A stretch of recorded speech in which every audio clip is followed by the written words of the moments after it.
आज हम बात कर रहे हैं शोषण की। तो हमारे देश में शोषण जो है वो शुरू से होता आया है।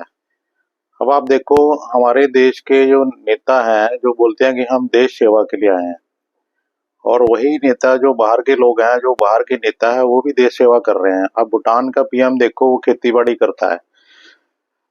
कनाडा का जो पीएम है, आपको सब्जी खरीदता हुआ मिल जाएगा 5 बजे के बाद। वो 8 से 5 काम करते हैं, ऑफिस वाला काम करते हैं, और बाकी अपने उसके लिए घर के गुजारे के लिए कोई खेती करता है, कोई व्यापार करता है, कोई अपना नौकरी करता है, कोई ट्यूशन करवाता है। और हमारे देश में जो नेता लोग हैं, एक बार नेता बन जाए 5 साल के लिए, और वो 5 पुश्तों के लिए रोटियां कमा लेता है, अपने 5 पुश्तों के लिए। उसकी 5 पुश्तों को कोई काम करने की जरूरत नहीं है। और फिर क्या है कि जो नेता बोलते हैं हम देश सेवा के लिए लगे हुए हैं, हम तो समाज सेवा के लिए लगे हुए हैं। समाज सेवा के लिए वो लगे हुए हैं, वो अपने बीवी बच्चों को लेके बिना सिक्योरिटी के वो सड़कों पे घूमते हैं, उनको कोई डर नहीं है।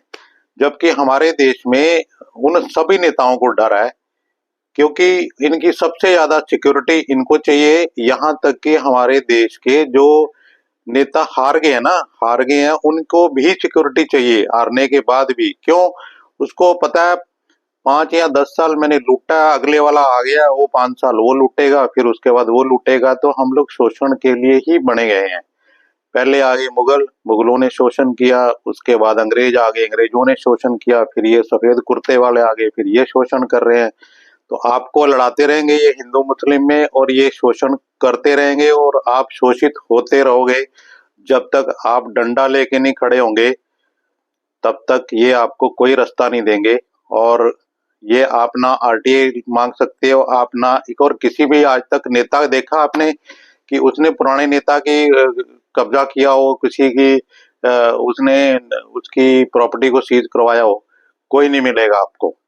तो इसलिए ये हमारे जो नेता हैं, हमारे नेताओं को डर है कि हमें कोई मार ना दे। इनको सिक्योरिटी चाहिए सबसे ज्यादा, इनको रिटायर होने के बाद भी सिक्योरिटी चाहिए।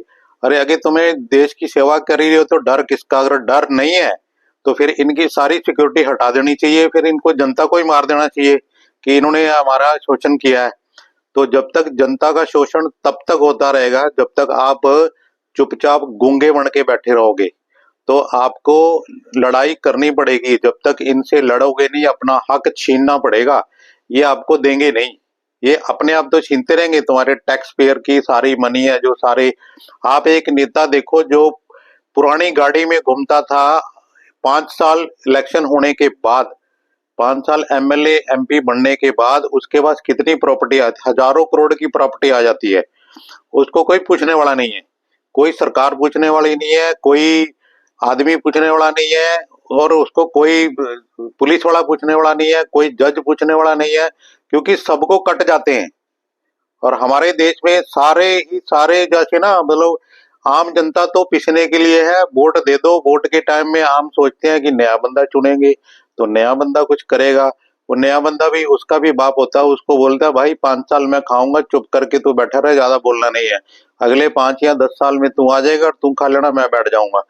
आज तक देखो किसी भी नेता ने किसी पुराने नेता को जेल में भिजवाया हो, उसकी प्रॉपर्टी सारी सीज करके अगर वो गवर्नमेंट के खाते में डाली हो, आपको एक भी नहीं मिलेगा। एक भी नहीं मिलेगा। दो चार ऐसे लोगों को बेवकूफ बनाने के लिए पकड़े गए हैं, और बाद में उसको, जैसे अभी हमारी ताजा सरकार ने जो पकड़े थे उनको अपनी सरकार में मिलाया, तुम्हारे केस खत्म, चलो जी खाओ पियो ऐश करो। तो ये सब चल रहा है कि जब जैसे मूर्ख जनता को बनाया जा रहा है और मूर्ख जनता बन रही है, और इसलिए हम आप शोषित हो रहे हो, और ऐसे ही तुम्हारा चलता रहेगा। तो जब तक उठोगे नहीं, तो देश आजाद तभी हुआ था जब लोगों ने डंडा उठाया था, नहीं तो अंग्रेज तो शोषण कर ही रहे थे। तो ये आपको जागना है, और कब जागना है ये मैं जानता नहीं हूँ कि कब जगोगे।